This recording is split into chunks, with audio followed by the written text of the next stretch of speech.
The body has already been opened and the head was also open. I was just thinking, okay, if the body were to move, there's the door. If this is a murder, they will invite me. What's the feeling like when you get that call? Is it like excitement? Is it like, work? Excitement. I was sent together with Singapore Police Force, Airasia QZ 8501 crash. I remember feeling life is like worthless.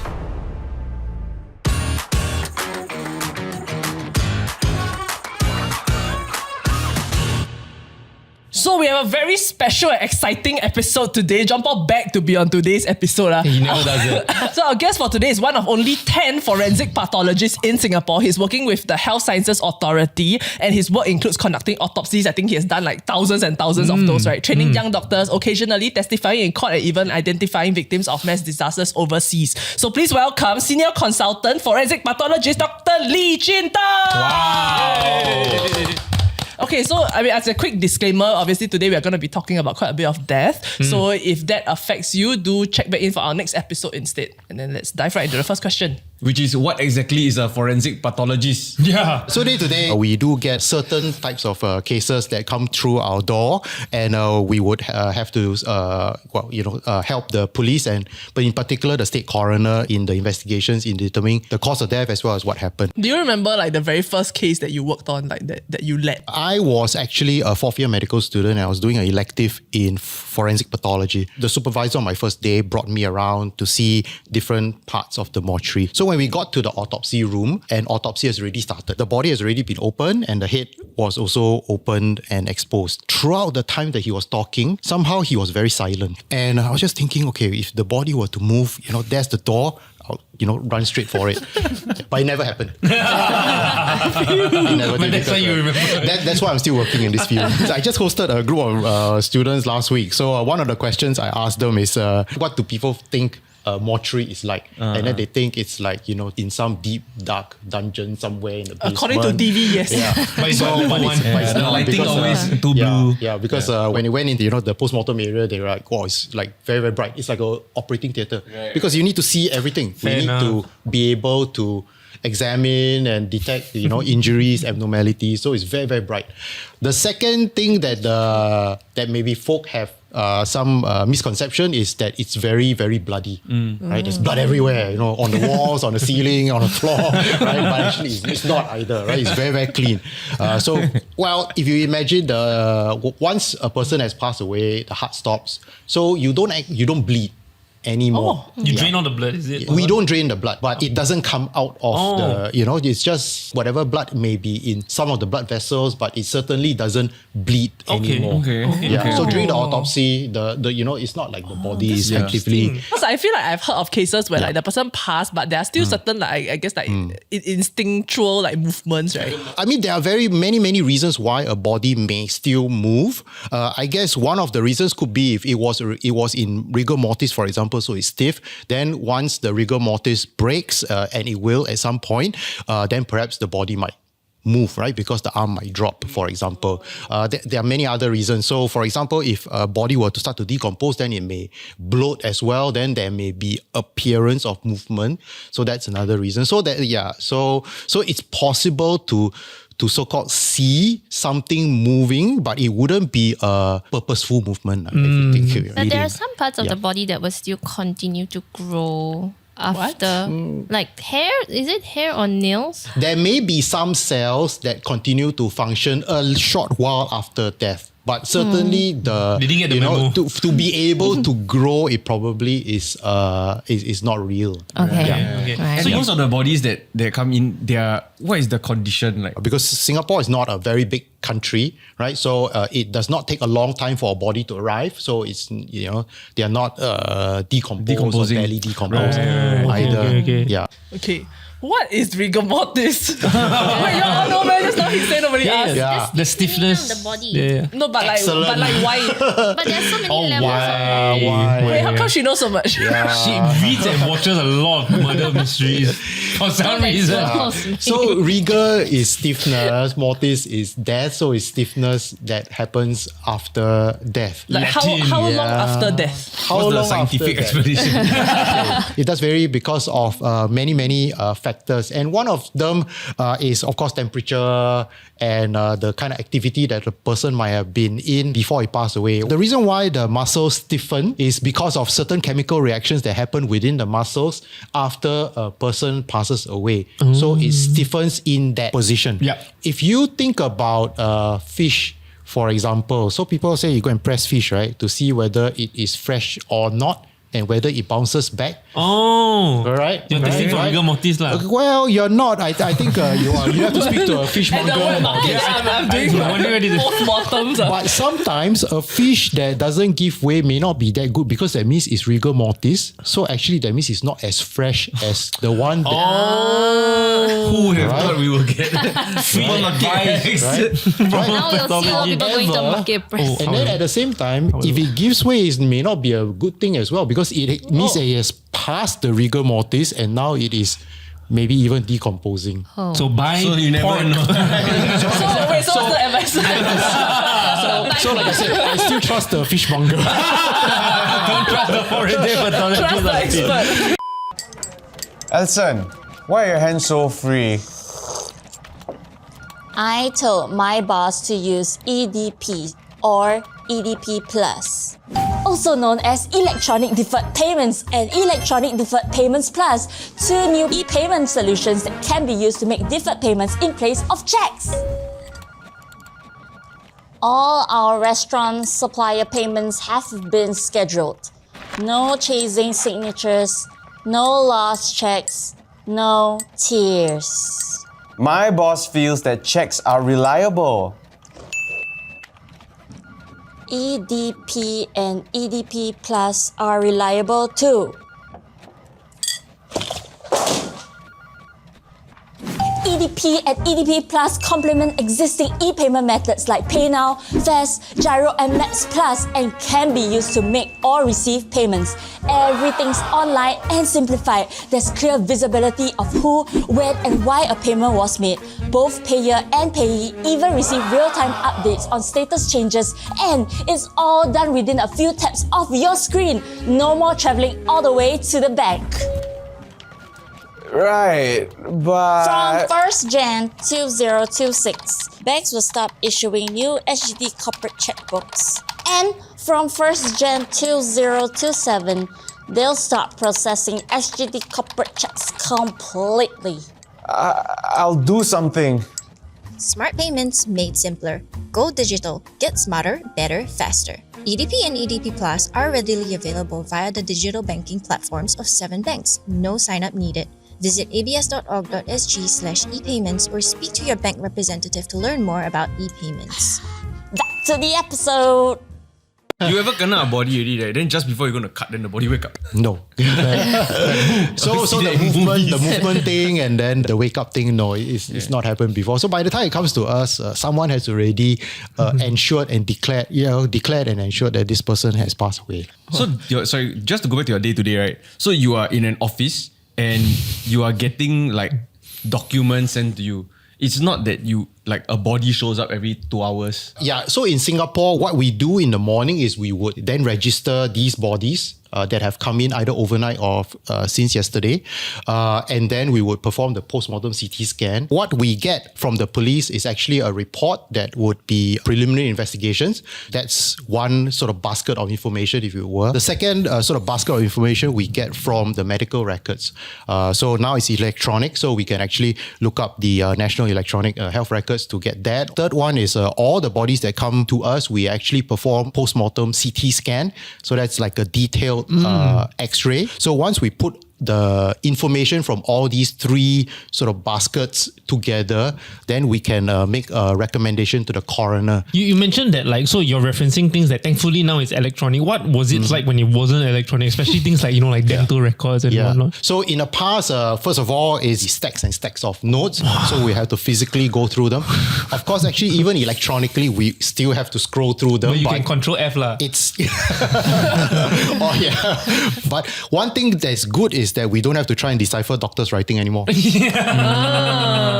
Yeah, I have very bad handwriting, so Imagine how many cold cases because they couldn't write. Oh, yeah.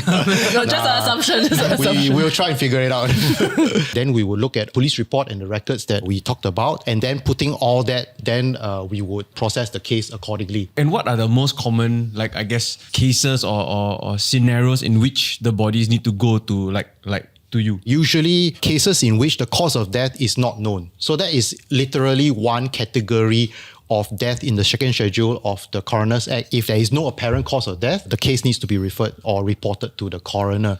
So at that time, it may be so, but when we put in all the information, right, based on the police interviews, police investigations, based on health records, for example, post-mortem CT scan, then when we put all those information together, then it turns out that actually there is an explanation for the death, and it is very often a natural disease.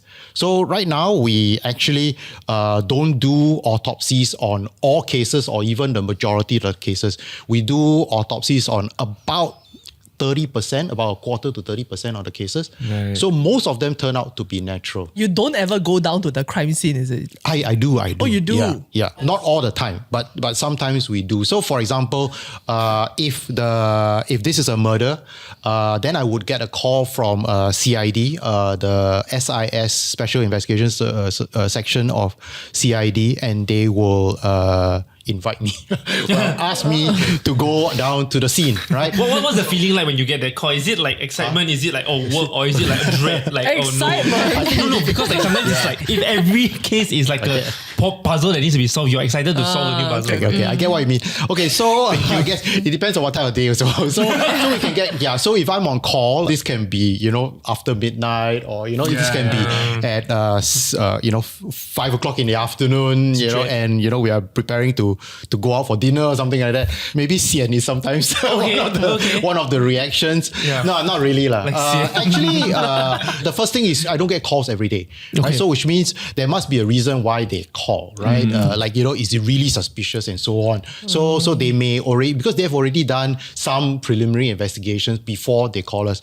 We get about 5,000 coroner's case a year, but I don't get called every day, right? That's about 13 to 14 cases a day. So I don't get called that many times. But certainly if it is outright homicide case, or it's very, very suspicious circumstances, and the body is still present, where I can actually give certain help in their investigation, like deciding, is this really suspicious? Could this be something else? Perhaps they may, if it's a outright homicide, sometimes I may help them to look at the wound and see if there is a particular type of weapon that they may be looking for. So because maybe they hadn't found it yet, right? And they are looking through rubbish chute and so on like that. What's an example? Right? One case that I thought about, it has already been completed in court, and that was a murder that was in Bedok Reservoir, and Bedok Reservoir Road. It's one of the flats there. And there were a number of knives in the house, including several scissors and so on. So all sharp weapons. So basically, which one could have been, because apparently the assailant may have already washed them. So, you may not be able to see any blood stains. Yeah. But did you guess correctly, the knife? It was certainly one of them, yeah. Oh, shit. Okay. But there are instances where for mass casualty and all, where it's impossible to identify what the cause of that, because maybe a huge fire, for example. So the DNA are all gone. So great question. So one of the scenarios could be if the body has decomposed. So once a body is decomposed, then there will be less conclusions that you can make just from examining the body. Fingerprint, perhaps decomposition, the skin surface or the texture has been lost, so you can't actually lift the print off. Dental, I guess, you can only compare with their teeth. So if there are no teeth, then, we're out of luck as well. And then, of course, DNA dependent on the state of the tissue as well. So there are scenarios in which we are just unable to make a definite conclusion. What I'm hearing is microchips. No? We just had an episode with a vet. What I'm hearing is he know how to get away with murder. So there are two very different types of people in this room. So I guess if you think about the microchip, I think the biggest question is, where are you going to implant it?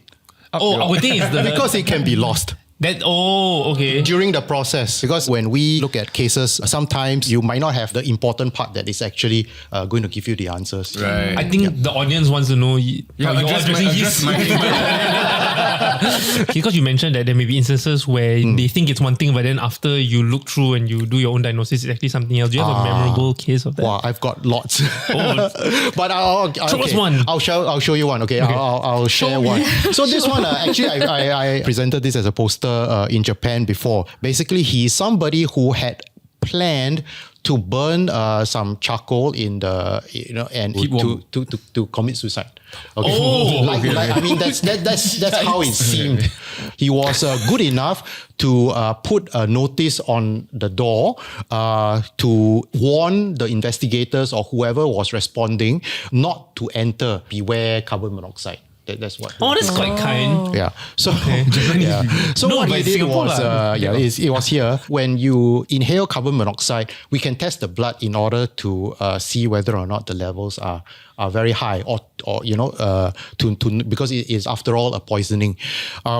It turned out to be 0%. It's expressed in percentage. So he didn't die from it. Yeah. So what we always do in all cases in which we are waiting for answers, right, from toxicology, is we also do histology, which is to look at some of the tissues under a microscope. What I found was that the heart showed evidence of inflammation, which we call myocarditis. The most common is a viral infection, and myocarditis is known to cause sudden death. That means it's like a heart attack.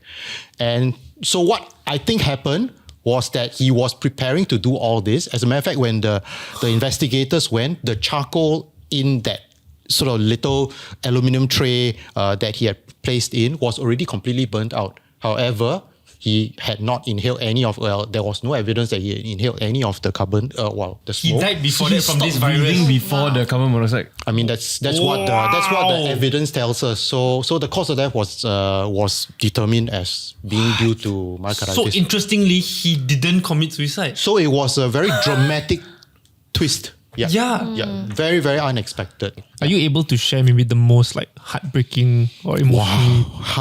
Most heartbreaking. There's no specific case that I can think of at the moment, but certainly for myself, because I have got young children, they are now a bit older. I always had a sort of more difficulty coming to terms when I have to deal with deaths of people who are young. Because some of them may even be the same age as my children, and they remind me of my own children. And of course, everybody accepts that children should not pass away first, right? We obviously know details about a case that may weigh heavily on us, right? Such as, say, for example, if it's a murder or it's an abuse, that resulted in death. We are humans after all, and so you will have some kind of reaction. But I think, one of the things that I guess perhaps is a requirement for doing the job, and that is being able to know that, this is feelings aside, but we have a task to complete. Wow. I don't think I'm the only one who would sort of struggle or have to deal with it. I mean, if we think about the police officer also, they are exposed to, maybe they have even seen the CCTV of, say, the abuse or so on, right? So knowing that it's a task that we have to carry out, I think that sort of drives us. You're driven by duty. That's right. Yeah. And we sort of put the emotional part, sort of aside. I was sent together with the Singapore Police Force team to help out with the disaster victim identification in Surabaya in Indonesia. This was after the AirAsia QZ 8501 crash. So the plane was supposed to come from Surabaya to Singapore, and it had crashed midway in the East Java Sea. We formed part of a team that would do that. So actually, it's a whole group of specialists that would be involved in identifying the dead in a mass casualty incident. So for example, lifting fingerprints, that's done by specialists who are with the police force or HTX. We look at, say, for example, dental records comparing the person's teeth to dental records, that will be done by a forensic dentist. So that's actually not my specialty. Then lastly is DNA. So I actually don't do the actual DNA analysis. So, but I would take the specimens for the DNA specialist to be able to run them on. After the incident had happened, it took us some time before we could sort of get ready and go. This was like within 24 hours of the crash? Or? Oh no, this was we were there for just a little bit over 2 weeks. I think it was 15 days. I can't remember the specifics, but certainly it was at least over 2 weeks. Those bodies were brought to Surabaya at a particular police hospital where they had set up the temporary mortuary to do this disaster victim identification. We call it DVI. That's where we were stationed. Yeah, together with the local counterparts. Before we went, we had multiple meetings, briefings and so on. But one of the sessions was actually with, I can't remember, a psychologist or psychiatrist, but certainly someone who knows about behavior and emotional and psychological support. And so we had a session with that person, and that person, sort of described things like signs of, if you detect all these things or in each other, how to support one another. And after we came back, there was another session as well in order to check in on everybody to make sure everybody was okay from the 2 weeks that we spent there and things that we saw and had to deal with and so on. So it was very good to know, to see and to know that there's always support. And these things are not taken for granted. Yeah. For a very naive or like uneducated mind like mine, like what was it that was different that you were seeing there in that case compared to your day-to-day job? Even before we flew, we already knew this is an air crash, is tragic. Yeah. And there were a lot of families that were, It's a crash in the sea. It was a crash into the sea. So you all are going there to go out into the waters? No. Of course, they were looking for survivors as much as possible. But after a while, it became body recovery. Yep. Right. And you were helping to identify all victims or just Singaporeans? Well, the thing is that you can't tell until you have done Fair all enough. the... So what we were doing is we were processing all these unidentified bodies, gathering all the information and all the evidence to be able to subsequently identify them. And certainly the bodies were not recovered like all at one go as well. So when you were there, then it's just like 2 weeks and bodies are arriving like non-stop. Wow, I can't remember. I think there was certain days when perhaps we had already been able to clear as many as we can, and then we were sort of waiting because it's out at sea, the incident. So there's a lot of transferring and so on that had to occur. I don't think it was as consistent as every single day, but certainly there was enough work because we were one team, but the Indonesians also had their own teams as well. And as a matter of fact, I remember, I think there was another team from Australia, and there were some people from South Korea as well. So there were, sort of various different people working all together. Has there been a case that maybe was particularly meaningful to you that, it reminded you of this is why I do this job? I remember my children were 6 and 3 at the time. So I had gotten a phone call and I shared with them that, with my family, that I have to go. The 2 kids, right, started running around the house, very, very excited. And they were like screaming on top of their heads. They're like, yay, Daddy is going to Indonesia to help people. I was like, wow, it's like, because we have been explaining to them that I have to be away for a while, and they had already understood my job, the detective thing, the doctor thing. Batman, right? bro, Batman. White Knight. Okay. But it was a lot more than that, because I went and then, despite having to deal with a lot of death, but we worked together, the whole team from, Singapore Police Force, with a forensic dentist as well, with the rest of the people that were there, right? We talked about all the different nationalities, so different agencies as well, all for a humanitarian need, right? And I said I wanted a skill that can help people, and I was like, my gosh, I didn't think I would be doing this, and of course it is sort of very sad circumstances, right? But it told me that I'm actually doing something good. Yeah. Being in this line of work for as long as you have, right? Like, is there any unique thing that you've learned about like life and stuff like that? To be honest, when I first started doing the job and, as a trainee, I used to, and after seeing, many cases, by the time I finished my training, within the 5 years, I've already performed about 900 odd to 1,000 post-mortems.